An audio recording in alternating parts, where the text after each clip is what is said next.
Bueno, buenas tardes a todos. Muchas gracias por invitarme a estas jornadas y quería felicitar también a los organizadores porque en mi opinión el Brexit es un reto para todos y cuanto más intercambiamos nuestras opiniones y perspectivas, más fácil, mi opinión sería de lograr coherencia, como usted mencionó antes, ¿no? Creo que es muy importante. Como ven, mi intervención abordará un tema bastante especulativo, es decir, preguntándose de cómo será la futura relación entre la Unión Europea y el Reino Unido post-Brexit, o sea, cuando ya se haya efectuado, realizado, digamos, el divorcio, ¿no?, en materia de pesca.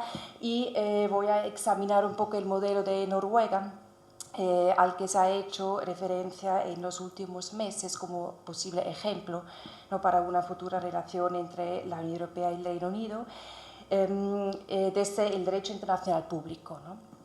Y creo lo que el sector académico puede aportar en este momento es dar ideas sobre mecanismos que ya existen, ¿no?, entre la Unión Europea y terceros países, no solo con Noruega, sino hay otros modelos, ¿no?, con Canadá, con Suiza, con Turquía, ¿no? Aunque en mi opinión ningún modelo sirve para copiar, digamos, o aplicar tal cual al Reino Unido, ¿no? Pero sí que creo que es interesante ver un poco los elementos que tienen otros mecanismos, ¿no? Tal vez para copiar algunos aspectos muy específicos o para ya defender, digamos, que no se aplique, ¿no?, en un acuerdo, en un futuro acuerdo. Bueno, casi todo en relación con el Brexit es una incógnita hasta en este momento, que sí que es aprobar las directrices para las negociaciones, pero es una situación sin precedentes, que un Estado miembro sale de la Unión Europea. Había otros territorios, eso sí, pero un Estado miembro nunca ha salido de la Unión Europea. En mi intervención quería dar una visión de conjunto sobre dos tipos de acuerdos entre la Unión y Noruega, y así contribuir al debate y a la reflexión, ¿no?, sobre algunos aspectos desde el punto de vista del derecho internacional público. Voy a hacer un pequeño resumen del acuerdo del espacio económico europeo y los acuerdos de pesca y, por supuesto, también entrar en el tema de los descartes, ¿no? Intento hacer o mencionar en cada subcapítulo, digamos, el Reino Unido o cómo afectaría esos temas a la futura relación con el Reino Unido.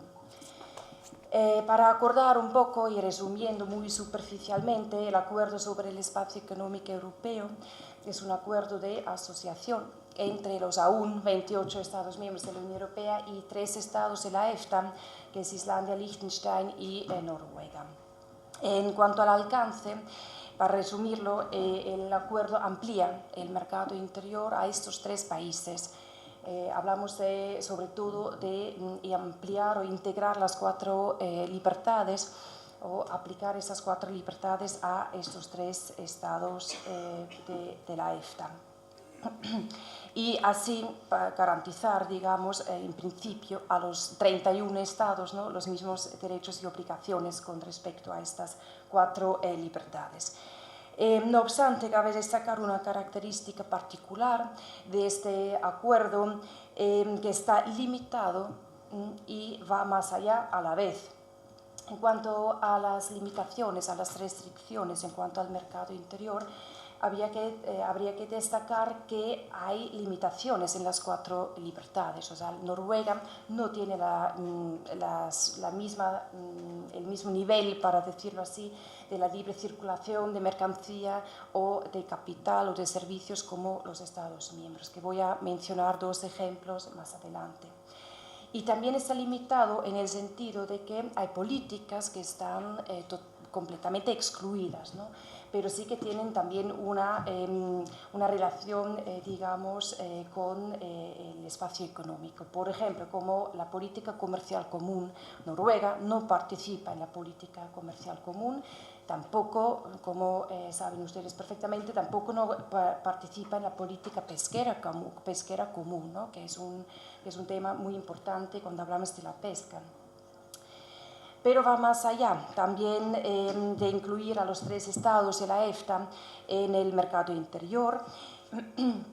en el sentido de que el acuerdo, aunque se llama Acuerdo sobre el Espacio Económico Europeo, y el corazón, digamos, el núcleo de este acuerdo es el mercado interior, incluye más políticas. Por ejemplo, la mayoría de esas políticas conexas o relacionadas, digamos, con la realización del mercado interior. Por ejemplo, se incluyen también normas de la política de competencia, que es muy importante, obviamente, ¿no?, para garantizar, digamos, que todos los actores puedan realizar sus actividades en las mismas condiciones. Así, el acuerdo del EEM reproduce en gran medida los principios de la política de competencia que encontramos en el Tratado de Lisboa. También importante en la materia de pesca, por ejemplo, es que también hay normas en cuanto a la protección de los consumidores. También se incluyen algunas disposiciones en cuanto a la protección del medio ambiente, etc. Formación, también un tema muy importante. O sea, eso tenemos en general un enfoque en cuanto al mercado interior, limitándolo, pero también yendo más allá. En este contexto del Reino Unido, en mi opinión, para aportar, ¿no?, para hacer un comentario diferente, habría que preguntarse, aparte de las políticas puramente relacionadas con las 4 libertades, que se debería incluir en un futuro acuerdo, en una futura relación con el Reino Unido. Por ejemplo, nos interesa incluir normas de la política de competencia, por ejemplo. Nos interesa incluir normas en cuanto a la protección de los consumidores, ¿no? Obviamente, de las 4 libertades va a ser un tema muy delicado, porque hablamos de la libre circulación de personas también, que ya sabemos que fue uno de los motivos del voto sí al Brexit, fue la restricción de la libre circulación de personas, pero eso ya se verá en las negociaciones, ¿no? En cuanto a las limitaciones o las restricciones que encontramos en el acuerdo del espacio económico europeo, en materia de pesca, quería hacer mencionar 2 ejemplos, ¿no?, de restricciones. En cuanto a la libre circulación de mercancía, hay una limitación, para decirlo así, que el acuerdo no garantiza la plena, digamos, participación en el mercado interior, no garantiza la libre circulación total o plena de todos los productos pesqueros, por ejemplo, aunque sí que en el artículo 19 encontramos que se debería promover, ¿no?, una libre circulación, mayor circulación o liberalización progresiva del comercio. Si no, hay un protocolo 9 en este acuerdo en el que se acuerdan ambas partes de abolir o reducir los aranceles para productos específicos. O sea, y están en una lista en este protocolo 9. Entonces también habría que preguntarse en el futuro, ¿no?, con el Reino Unido, qué hacemos, por ejemplo, con el comercio de productos pesqueros. Otra restricción que es muy interesante, que es un tema muy específico, está relacionado con la libre circulación del capital, que es una de las 4 libertades, por ejemplo, y ahí hablamos de las inversiones. Según un anexo del acuerdo, se prevé una excepción permanente a la libre circulación de capitales para Noruega, o sea, beneficiando, digamos, a Noruega, que se refiere a la propiedad de los buques de pesca cuyos propietarios no son nacionales noruegos. Ahí hay algunos, o son noruegos, o si no son noruegos, hay condiciones, ¿no?, hay requisitos que tienen que cumplir, y uno de esos requisitos, por ejemplo, es que al menos el 60% del capital social pertenece a ciudadanos noruegos, que es en el lenguaje de la Unión Europea, es una discriminación por nacionalidad, pero como hablamos de un acuerdo, un tratado internacional que fue ratificado por ambas partes, que es un resultado de negociaciones políticas, ¿no? Lo que a mí me gustaría para destacar en este contexto es que deberíamos pensar de una manera holística aunque hablamos de la libre circulación de capital, tal vez en un primer momento no pensamos que podría afectarnos en cuanto a la pesca, pero sí que podría afectarnos también, obviamente, cuando hablamos de las inversiones, ¿no? O sea, habría que, en mi opinión, abordar todos los temas de una manera holística. En cuanto a los acuerdos de pesca, que saben ustedes perfectamente que existen acuerdos de pesca entre la Unión Europea y Noruega, que tenemos un acuerdo marco que se firmó ya en el año 1980, que entró en vigor en el 81, que regula, digamos, en términos más tal vez generales, que, por ejemplo, el objetivo no es asegurar, en primer lugar, sobre todo, la conservación y la ordenación de los stocks. También lo que regula es el acceso de los buques pesqueros de ambas, bueno, de una parte a las aguas de la otra parte. Se determina anualmente, ¿no? Para cada parte las capturas, las cuotas y también, por ejemplo, las medidas para adoptar para la conservación. También hay un mecanismo de autorizaciones, ¿no? Y también de... un tema muy interesante es también en qué principio se basa la asignación de las cuotas para los buques de la otra parte, y la que se debería realizar según un equilibrio mutuamente satisfactorio, ¿no? Es un principio bastante interesante, que puede ser interesante también para las negociaciones con el Reino Unido, ¿no? Que, o sea, cuando si se negociara, ¿no?, un acuerdo de pesca, tal vez habría que coger esa idea de la asignación de las cuotas. Si hablamos del acceso a las aguas de la otra parte, tal vez deberíamos encontrar un equilibrio que es satisfactorio para ambas partes, obviamente. Sobre la base del acuerdo marco se han elaborado 3 acuerdos más específicos, que es el acuerdo sobre el Mar del Norte y el Atlántico. Es un acuerdo, un tratado internacional entre la Unión Europea y Noruega, un acuerdo que es más bien, digamos, trilateral. Es un acuerdo para el Skagerrak y el Kattegat, que se origina, digamos, en un acuerdo entre esos 3 estados, en un acuerdo de los años 60 ya. El objetivo, digamos, es mantener el acceso recíproco para los buques que enarbolan pabellones de Dinamarca, Noruega y Suecia en estas zonas, ¿no? Y bueno, después de que Dinamarca y Suecia, ¿no?, se convirtieron en Estados miembros de la Unión Europea, desde entonces es la Comisión Europea que negocia, digamos, con Noruega en el nombre de Dinamarca y Suecia. Y lo mismo pasa un poco también con el acuerdo de vecindad que tiene la Noruega con la Unión Europea, que regula las actividades pesqueras suecas en aguas territoriales de Noruega. También se origina o se basa en un acuerdo, un tratado entre Noruega y Suecia del año 76. Y pasa lo mismo, ¿no?, como con el acuerdo para el Skagerrak y el Kattegat. Es la Comisión Europea, ¿no?, que negocia con Noruega sobre el acceso y las cuotas anuales. Y por último, mencionar también en aras de exhaustividad, para decirlo así, ¿no?, el acuerdo y el acta acordada sobre la gestión de la caballa, ¿no?, que es un régimen con una vigencia de 5 años y que trata también la gestión sostenible entre 3 partes, la Unión Europea, Noruega y las Islas Faroe. Entonces, el Reino Unido,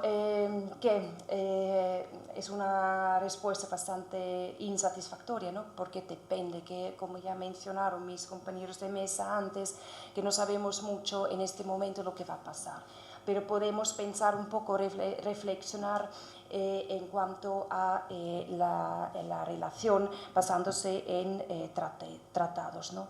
Depende de las negociaciones, obviamente. Yo personalmente, pero ustedes conocen el sector mejor que yo creo que sí que existe la posibilidad que se va a firmar un acuerdo, un tratado internacional, de un acuerdo de pesca entre la Unión Europea y el Reino Unido, sobre todo tal vez por la necesidad, ¿no?, de garantizar la conservación de los recursos y, como se mencionó antes, gestionar los recursos, y también está, por supuesto, el tema muy conflictivo y controvertido del acceso, ¿no?, de los buques a las aguas de la otra parte. Bien, en cuanto a los descartes, quiero mencionar en primer lugar que ya se mencionó la política pesquera común. Noruega no participa en la política pesquera común, ¿no? Es una política excluida, digamos, del acuerdo, de la relación en la que se basa esta cooperación. El Reino Unido, en teoría, tampoco no va a participar en la política pesquera común si sale de la Unión Europea, que va a ser una política que no se va a aplicar desde después del divorcio, ¿no? Volveré al tema de por qué digo en teoría. Noruega sí que tiene un sistema de prohibición de descartes a nivel nacional, independientemente, digamos, elaborado, ¿no?, de la Unión Europea, que empezó, bueno, ya en los años 80, a finales de los años 80, en el 87, que se amplió, digamos, la prohibición de descartes de peces muertos y moribundos, se amplió gradualmente, y mencionar la ley del 2009, que introdujo la obligación de desembarcar toda captura de los peces, ¿no?, muertos y moribundos. A nivel del 2014, la prohibición de descarte comprende aproximadamente 55 especies. También montó, ¿no?, un sistema de ejecución y supervisión y sanciones, pero eso independientemente, digamos, a nivel nacional Noruega. El Reino Unido, otra vez, ¿no?, que depende, o sea, es posible que mantenga las normas, como se mencionó antes, ¿no?, de que fueron ellos promover, digamos, esa temática, va a mantener esas normas que se ha establecido en los últimos años o no, una vez salida de la Unión Europea. O cómo va a tratar esta temática de los descartes, y por eso digo depende. Y quería hacer un pequeño comentario sobre las disposiciones que el Reino Unido ha adoptado en los últimos 44 años, ¿no?, siendo Estado miembro de la Unión Europea. Y tal vez ya escucharon de la Gran Ley de Derogación. Es un proyecto, aún no está adoptado, pero es un proyecto del gobierno británico. En principio, la idea de la Gran Ley de Derogación es revocar el acta de adhesión, obviamente, ¿no?, o sea, de divorciarse de la Unión Europea, pero interesante es a nivel práctico es la idea de este proyecto de ley de, al día siguiente de la secesión, del divorcio, que pasa todas las normas comunitarias de la Unión Europea van a pasar al cuerpo legislativo del Reino Unido. O sea, se copia y pega, para decirlo así superficialmente, ¿no?, toda la normativa legislativa de la Unión Europea. Que en cuanto a las directivas, ¿no?, ya están traspuestos, pero sobre todo es importante, es interesante en cuanto a los reglamentos que son de aplicación directa, ¿no? Y, o sea, se va a copiar, digamos, todo el acquis communautaire, ¿no?, de la Unión Europea al sistema británico, al cuerpo legislativo británico, y después, para cada norma, para cada disposición, el Reino Unido va a decidir mantener esa norma, enmendarla o revocarla, ¿no? La idea de esta maniobra, desde el punto de vista británico, es evitar un vacío legal después de la desconexión, ¿no?, de la Unión Europea, y sucesivamente, poco a poco, de decidir qué mantener o qué van a revocar. Entonces, con esta idea, con este proyecto de la Gran Ley de Derogación, podemos pensar, puede ser que sí que mantiene las normas de los descartes, o mantiene algunas normas de la política pesquera común individualmente y deciden ellos o no, o revocan todo, ¿no? También es posible, ¿no? Pero ese es un poco el sistema, ¿no? El sistema jurídico aún es un proyecto, no fue aprobado aún, ¿no? En cuanto a los descartes, sí que es un tema en los acuerdos entre la Unión Europea y Noruega. El ejemplo tenemos en el acuerdo sobre el Skagerrak y Kattegat con el acta acordado para el 2017. Habría que preguntar esto, si hubiera un acuerdo de pesca entre la Unión Europea y el Reino Unido, si es interesante o es necesario incluir la prohibición de descartes o qué sistema, qué mecanismo habría que montar, ¿no? Para la gestión, digamos, de esta relación. Bueno, las consideraciones finales, empecé con esto de los modelos, de los mecanismos que sí que existen ya, obviamente, con terceros países. Yo creo que va a ser un modelo único de acuerdo o acuerdos, ¿no?, entre el Reino Unido y la Unión Europea post-Brexit. O sea, no sirve el modelo ni de Suiza, ni de Canadá, ni de Noruega. Aparte del modelo del espacio económico europeo, también nos sirve porque, por ejemplo, incluye la libre circulación de personas, que es un non-tema para el Reino Unido en este momento, ya lo veremos en el futuro. También hay otras disposiciones en el acuerdo, por ejemplo, Noruega aporta económicamente al presupuesto de la Unión Europea con una cantidad anual de 860 millones de euros. Y eso también ya dijo el Reino Unido que no va a contribuir nada más al presupuesto de la Unión Europea. O sea, va a ser un modelo único. Varios mecanismos son posibles, obviamente. Puede ser que haya un acuerdo marco que integra, digamos, todas las cuestiones generales, como, por ejemplo, de los temas comerciales, la libre circulación de servicios, como por ejemplo cuando hablamos de los servicios financieros, ¿no?, que también va a ser un tema muy importante en esta historia. Puede haber un acuerdo de pesca, y ahí también habría que plantearse la idea, lo que sería ideal o necesario o lo que podría interesarnos a nosotros, no al Reino Unido, sino a España y a Galicia, ¿no? Un acuerdo de pesca bilateral solo entre la Unión Europea y el Reino Unido, un acuerdo trilateral entre la Unión Europea, el Reino Unido o Noruega, o incluso un tratado multilateral, ¿no?, en la materia de la pesca, incluyendo a Islandia, a las Islas Feroe, etc., ¿no? Habría que plantear esas cuestiones. Y en cuanto a las 4 libertades, obviamente también depende del Reino Unido, pero habría que fijar ya una postura, nuestra postura, en cuanto a las libertades, ¿no?, en cuanto al comercio, al capital, a la libre circulación de capital, en cuanto a inversiones que mencioné antes, las personas, o sea, los trabajadores, ¿no?, muy importante. Un tema transversal que no toqué, pero me parece muy importante, es la resolución de controversias, que muchas veces se olvida un poco cuando hablamos de políticas muy concretas, pero es un tema transversal que también podría afectar, obviamente, a la pesca. Hay distintas, o sea, cómo se resuelven controversias cuando surjan, ¿no? Hay distintos modelos, mecanismos, según el derecho internacional, que pueden ser comisiones mixtas, que pueden ser un mecanismo de arbitraje, incluso reconocer la competencia de un tribunal de una parte, que no va a ocurrir en cuanto al Tribunal de Justicia de la Unión Europea, que el Reino Unido ya lo descartó, que no va a reconocer la competencia del Tribunal de Justicia de la Unión Europea.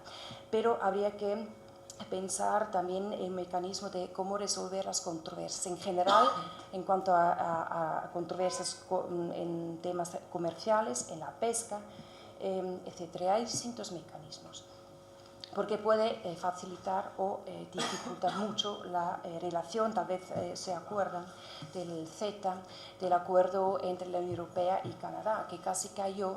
Uno de los motivos también fue una disputa muy profunda sobre la resolución de controversias. Y la gran ley de derogación que mencioné antes influiría obviamente mucho el alcance de cualquier acuerdo, ¿no? Cuando, digamos, si vemos que en cuanto a la protección de consumidores de productos pesqueros, que el Reino Unido mantiene el mismo nivel o las mismas normas como la Unión Europea, quizás no no sea necesario incluir esas normas, ¿no? Porque ya hay una armonización de las normas. Pero eso ya, ya lo veremos en el futuro. Bueno, una cosa sí que está claro, el Brexit sí que nos ocupará mucho tiempo.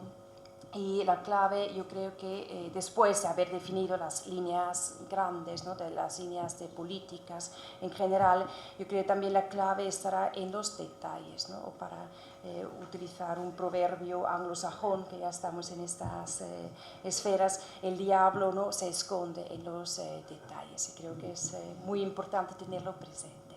Bueno, con eso ya termino mi intervención. Muchas gracias.